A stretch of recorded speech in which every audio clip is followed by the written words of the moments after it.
Hello everyone, welcome to life with science. तो दोस्तों, आज हम जानेंगे क्लॉक के बारे में कि वो कैसे हमें एग्जैक्ट समय दिखाती है। तो चलिए शुरू करते हैं। आपने वॉचेस में कभी गौर से देखा होगा तो आप क्वार्ट्स लिखा हुआ देखेंगे। इस टाइप की क्लॉक्स को क्वार्ट्स क्लॉक्स कहते हैं। इसका इन्वेंशन 1927 में बेल टेलीफोन लेबोरेटरी में काम करते कैनेडियन इंजीनियर वॉरेन मॉरिसन ने किया था। तो चलिए देखते हैं ऐसे वॉचेस में क्वार्ट्स क्यों लिखा हुआ होता है और वो क्या होता है। क्वार्ट्स एक नेचुरली अवेलेबल क्रिस्टल है जिसका केमिकल फॉर्मूला SiO2 है, जो कि नेचर में बहुत बड़ी मात्रा में मिलता है। इसका सबसे बड़ा स्रोत है रेत। क्वार्ट्स एक ऐसा मटेरियल है जिसको ऊपर दबाव डालने पर वो वोल्टेज उत्पन्न करता है, जिसे हम नाप सकते हैं। इसी तरह की प्रॉपर्टी को पीजो इलेक्ट्रिक प्रॉपर्टी कहते हैं। इससे उल्टा अगर हम क्वार्ट्स को वोल्टेज देंगे तो वो दिए हुए वोल्टेज के हिसाब से वाइब्रेट करता है और इस वाइब्रेशन को मेजर करके हम टाइम को मेजर कर सकते हैं। इसके लिए क्वार्ट्स के क्रिस्टल को ट्यूनिंग फोर्क के शेप में बनाया जाता है ताकि वो एक पर्टिकुलर फ्रीक्वेंसी पे वाइब्रेट करे, जिसकी वैल्यू होती है 32,768 हर्ट्ज। इस फोर्क को इस सर्किट के जरिए फिक्स वोल्टेज दिया जाता है, जिससे वो 32,768 पर सेकंड के हिसाब से वाइब्रेट करता है। इसे एक एम्पलीफायर सर्किट की मदद से नापा जाता है। अब सवाल ये होता है कि 32,768 ही क्यों? क्योंकि 20,000 के नीचे की फ्रीक्वेंसी हम इंसानों को सुनाई देती है, इसीलिए 20,000 से ऊपर की फ्रीक्वेंसी होना जरूरी है और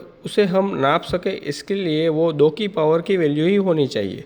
तो अगर आप देखेंगे तो 20,000 के बाद की तुरंत की आने वाली वैल्यू है 32,768, जो 2 की पावर 15 होती है। इसलिए फोर्क को 32,768 पे ट्यून किया जाता है। अब 32,768 को एक फ्लिप फ्लॉप लॉजिक के मदद से नापा जाता है। ये फ्लिप फ्लॉप लॉजिक 32,768 काउंट खत्म होने पर एक सिग्नल सर्किट को भेजता है, जो वॉच में रहे स्टेपर मोटर को एक स्टेप चलाता है, जिससे सेकंड का कांटा 1 सेकंड आगे खिसकता है और इस सेकंड के कांटे को गियर की मदद से मिनट और आवर के कांटे के साथ जोड़ा जाता है। तो इसी तरह हमारी क्वार्ट्स वॉच हमें एग्जैक्ट समय दिखाते रहते हैं। तो दोस्तों, क्वार्ट्स क्लॉक के पीछे की ये टेक्नोलॉजी जान के कैसा लगा वो कमेंट में जरूर बताना और हमारे चैनल को सब्सक्राइब जरूर करना। तो चलिए मिलते हैं अगले वीडियो में कुछ नए टॉपिक के साथ।